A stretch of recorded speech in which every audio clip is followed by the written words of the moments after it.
我看这张，这个最明显的问题，这个头一个是大了，再一个是头画的非常的平，没有体积，这个精力用错地方。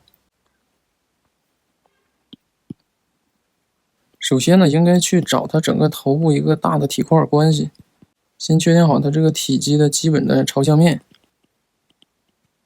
不要把抠五官当成是一个重要的任务。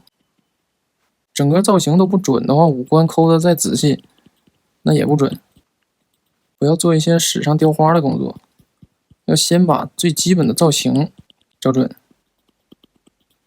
然后这个头微仰的这个动态就出来了。这边的侧脸看到少一些，这边侧脸看到多一些，这个头部往这边转了一些，能够把这个找准，然后再去确定五官的位置，然后左右对称的结构同时去看，同时去找，保持它们的对称性，然后鼻子，对，一步一步的去深入它这个造型，不要一上来勾个轮廓就开始抠它这个五官，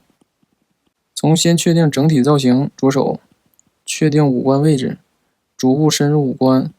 然后五官的角度，有了这样的一个底子在，那么你这个画都不会画太差。你喜欢用什么样的线去勾也好，这边的它的尖头应该在这儿高一些，然后衣纹概括一点，现在衣纹画得很碎，没有主次。下面的这个头有相同的问题，就是勾了个轮廓就开始画五官，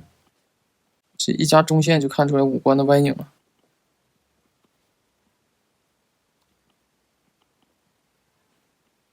头的基本型一定要注意，然后还有就是这个手臂画长了，它这个手的位置应该在这儿。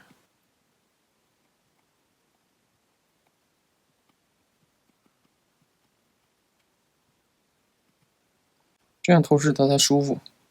这个形不准。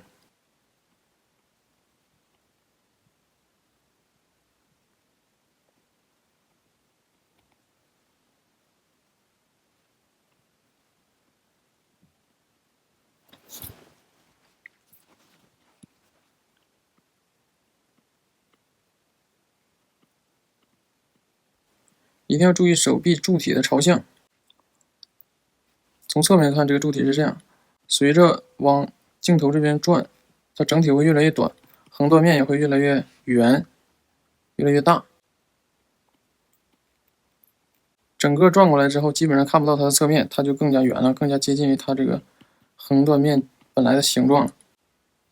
这边这个手臂和这边这手臂都是同样的啊，只不过前面的这个它的右边的胳膊是这个角度，然后另一侧的胳膊它是这个角度的。侧面看到很少。前锯肌和腹外斜肌的趾状突是相咬合的，是一种锯齿状的。